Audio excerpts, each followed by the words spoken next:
Hello and welcome to my YouTube channel Easy English with Swati. Today we are going to see direct indirect speech or narration. ठीक है, अब ये होता क्या है?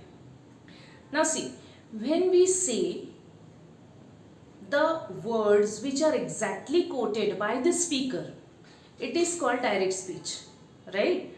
जो स्पीकर है उसने जैसे वर्ड्स बोले हैं ना, हम सेम वैसा का वैसा ही रिपीट करेंगे किसी थर्ड पर्सन को बोलने के लिए. That is direct speech. And if we quote the words which are said by the speaker in our own language, that is indirect speech. Correct. Now I always do one thing, children, that whenever I teach you any grammar part, I make the rules at one place and the examples at the another place. तो एक एक example देखते के साथ में ही we are moving towards the rules. ठीक है, examples और rules, these are the connected things. ठीक है, तो ऐसे ही हम देखेंगे आज भी, रूल के साथ साथ example. See, he says, I am glad to be here this evening. अब सबसे पहले हमें देखना है that what is he says and what is this part. I am glad to be here this evening. ये दो अलग अलग clauses है of one sentence. ठीक है, अब ये he says जो है ना, it is called reporting clause. Okay, this is reporting clause. मतलब अपने इन्वर्टेड कॉमा के जो बाहर है that is reporting clause.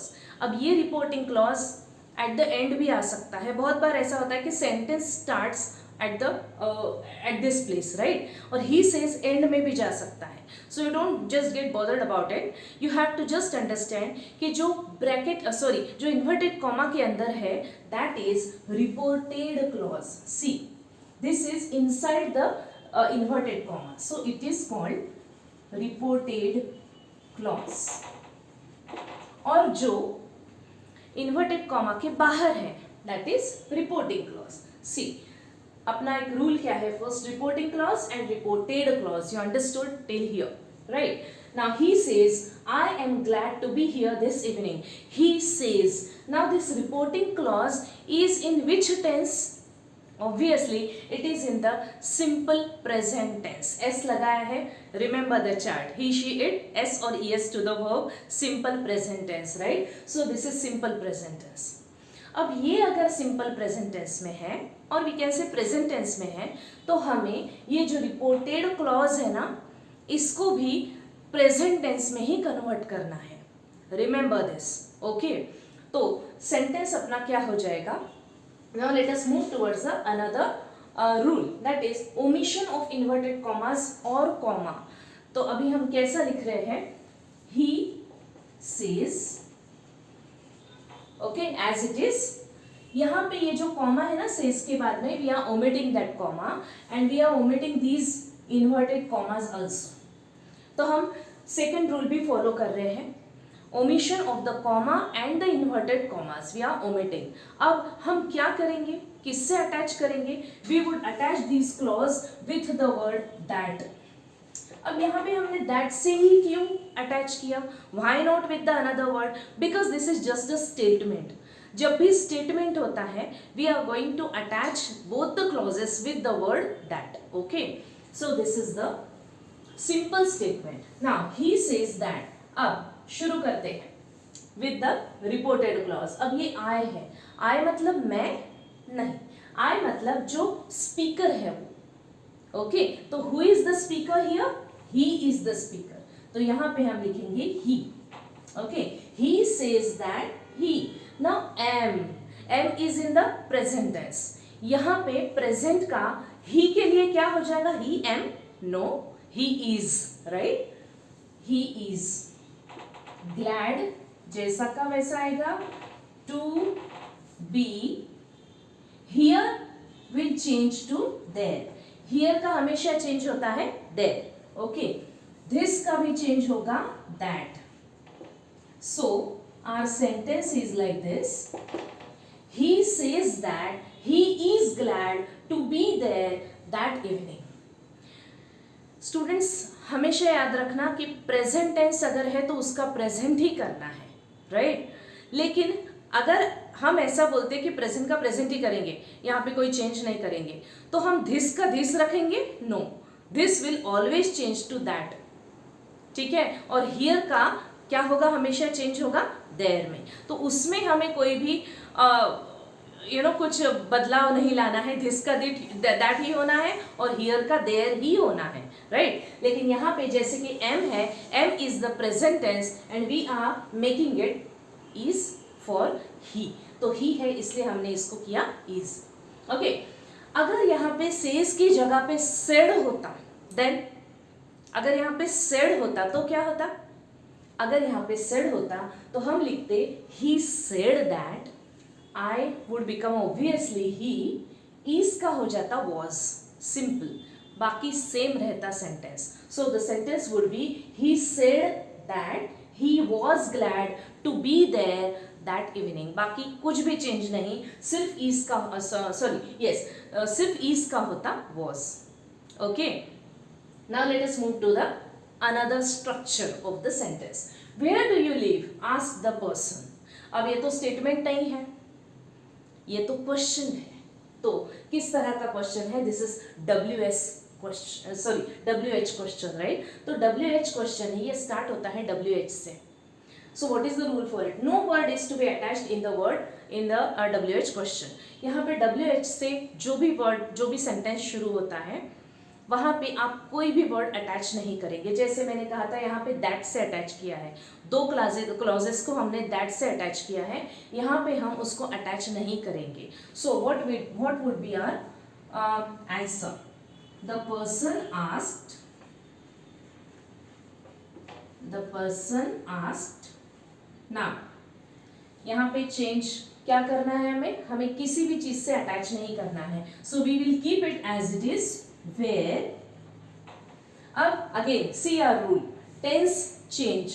Tense कौन सा है? Asked the person, asked the person कौन सा है? Past tense. तो हमें यहां पर भी पास्ट टेंस करना पड़ेगा। The person asked where. अब यू मतलब कौन? सपोज कि हम यू का लिखते हैं आई, सपोज वो मुझसे बात कर रहा है, right. So where I live का हो जाएगा lived. Now, there is one question always in the student's mind that what is about this do? ये do का हमने did क्यों नहीं किया? ऐसा क्यों नहीं हो सकता? Where did I live? ये ऐसा इसलिए नहीं हो सकता क्योंकि अगर हम ऐसा करते तो वो again it would remain the question. वो तो क्वेश्चन ही रह जाएगा ना। We are not going to make it a question. We have to make it a statement, right? So the person asked where, इसको हम ओमिट कर देंगे। यू का हम जस्ट अज्यूम कर रहे हैं कि यू मतलब वो मुझसे बात कर रहा है, so it is I. And live का हो जाएगा लिव्ड। क्यों लिव्ड हुआ? क्योंकि ये क्या है? Asked, which is in the past tense. तो अभी अपना फर्स्ट रूल क्या था? रिपोर्टिंग क्लॉज जिस तरह का है वैसा ही हमें रिपोर्टेड क्लॉज भी रखना है। सो यहाँ पे आस्क्ड आया इसलिए हमने यहाँ पे लिव्ड किया, simple, okay. Now next one, The policeman said to us, "Where are you going?" अभी तक हमने देखा कि एक ही पर्सन बात कर रहा है, अभी दो आ गए हैं, right. The policeman said to us, policeman भी है और हम भी हैं, ओके। तो यहाँ पे हमें चेंज करना पड़ेगा, said to को निकाल दो एंड asked रखो। अगर ये सिंपल स्टेटमेंट होता तो we would not have written asked here, we would have written told। दो पर्सन अगर है तो हम told लिखेंगे स्टेटमेंट में। यहाँ पे ये क्वेश्चन है, क्लियर दिख रहा है, इसलिए we are writing it asked। So the sentence would be the policeman asked us। Again, the mistake what most of the children do that they always write asked to। said to को हटाओ, asked to को लगाओ, it is again wrong, please don't do it। हमने said to को निकाल के एक ही word लगाया है, that is asked, okay। So the policeman asked us, again I am writing here, the policeman asked us where से शुरू हो रहा है, WH क्वेश्चन है, so no word to be attached. Directly हम शुरू हो जाएंगे वेयर से, वेयर। अब फिर से वेयर वर वी गोइंग ऐसा लिखेंगे क्या? नहीं, हमें ना रिप्लेस करना पड़ेगा जगह को, राइट। सो वेयर ये आ जाएगा इधर, ये आ जाएगा इधर, because we have to make it a statement. Where you means us, us means we, so where we are का हो जाएगा where, so where we were going. Full stop, full stop इसलिए दिया है हमने because it had converted into a statement. It has not remained question anymore, right? Question होता तो and में क्वेश्चन मार्क रहता, ये क्वेश्चन नहीं है because we have replaced the places. ये रिप्लेस नहीं करोगे तो पूरा का पूरा तुम्हारा आंसर रॉन्ग हो जाएगा। The policeman asked us where we were going, full stop.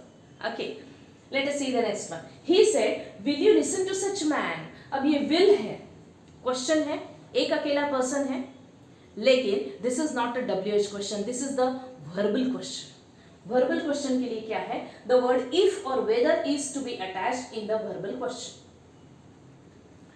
क्या लिखते हैं हम? इफ या फिर वेदर, एक वर्ड हमें अटैच करना है, जैसे हमने यहाँ पे दैट अटैच किया था, राइट। यहाँ पे हमें दैट अटैच करना ही पड़ा because it is simple statement. यहाँ पे स्टेटमेंट नहीं है, यहाँ पे क्वेश्चन है, लेकिन it is not the WH question, it is verbal question. Verbal question के लिए हमें इफ या फिर दैट यूज करना पड़ेगा। अगेन क्या करेंगे हम? Comma, omission, inverted comma omit, question mark omit, will start with the answer. He said if, आप इफ की जगह पे वेदर भी लिख सकते हो। If, now you means what? Again I. Okay, so if I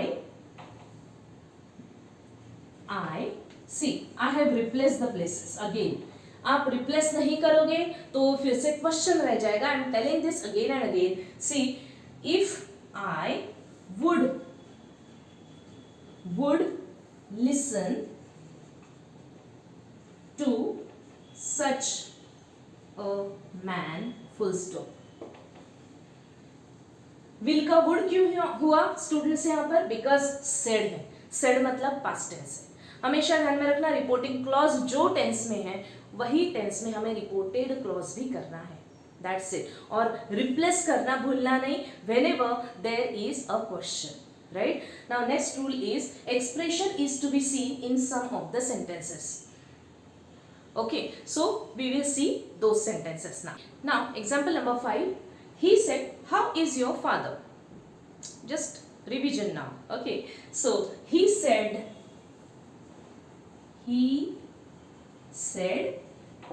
am I correct here? No, I'm wrong. Why? Because this is a question. Okay, ये clear cut दिख रहा है कि यहाँ पे question है. So I should have rubbed this and I have to write here, he asked. क्या है rule? Omission of the inverted commas and comma and question mark if there is any. Yes, so he asked, how will remain, how again it is WH question, WH question के under आता है ये. So how will remain as it is, replace this one, replace नहीं करेंगे तो क्या हो जाएगा? It will remain the question itself. Okay, how your father means we are assuming that he is talking to me. So how my father was. फिर से I repeat this, that how was my father, how was my father, ये हम नहीं लिख रहे हैं. क्यों? क्योंकि वो फिर से क्वेश्चन रह जाएगा, right? So how my father was. Next, now see, in these three examples you have to see the expression. He said to him, please bring a glass of water. He said to him, right? Please bring a glass of water. यहाँ पे request है, correct? Request है. So expression किस चीज का है? Request का. So we will not write here told.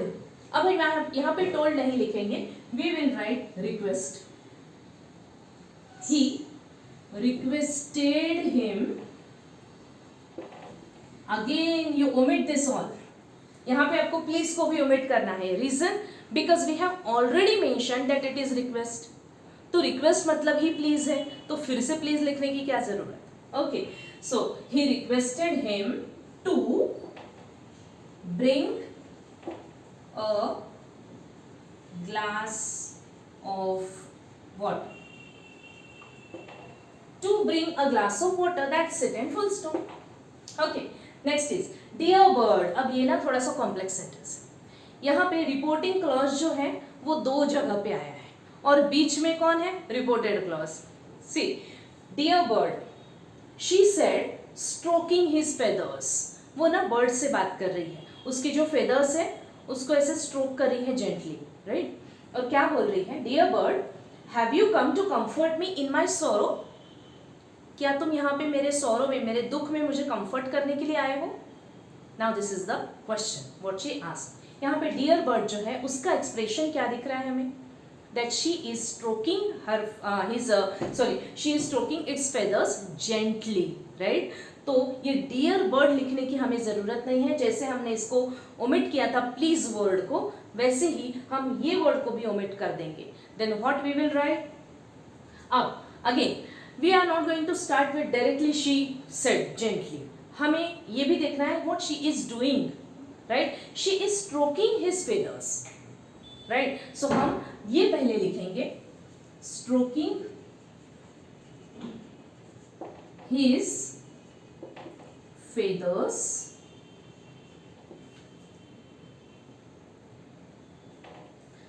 yes, stroking his feathers. she asked, again asked लिखेंगे, right, because this is question.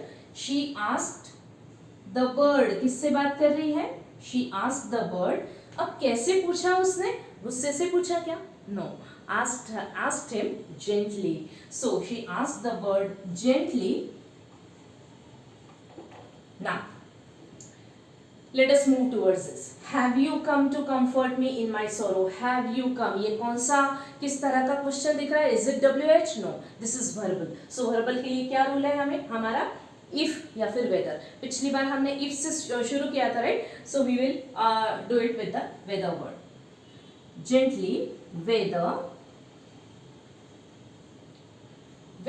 again exchange कीजिए. you means, अभी यहाँ पे जो यू है ये इसका मतलब मैं हूं, नो.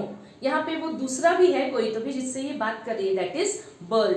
सो बर्ड के लिए यहाँ पे हीज दिया है, राइट. हमें हमेशा ये क्वेश्चन दिमाग में आता है कि जनरली तुम्हारे टेक्स्ट में, लिटरेचर में जो भी बर्ड का या फिर कोई एनिमल का मेंशन होता है ना, तो वहाँ पे शी या फिर ही लिखते हैं. रीज़न ये है क्योंकि अगर आपकी बॉन्डिंग हुई है वो पर्टिकुलर बर्ड से या पर्टिकुलर आपके पेट से या कोई भी एनिमल से, तो आप उसको ही या फिर शी से मेंशन करते हो, ओके. और कोई स्ट्रे डॉग है, स्ट्रे एनिमल्स है जिससे आपका कोई कनेक्शन नहीं, आपका इमोशनल बॉन्डिंग नहीं, वहाँ पे हम उसको इट लिखेंगे. यहाँ पे इन्होंने हिज दिया है क्वेश्चन में, तो हम भी हिज ही लिखेंगे, okay. So stroking his feathers, she asked the bird gently whether, replacing, okay, whether he have will become had, right. क्यों, क्योंकि यहाँ पे said है, रिपोर्टिंग क्लॉज में क्या है, said, so we will put it had here. whether he had come to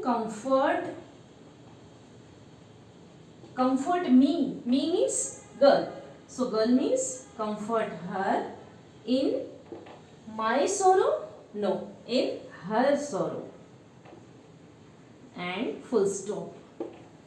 sentence थोड़ा सा कॉम्प्लेक्स है, but such types of sentences can come in the exam.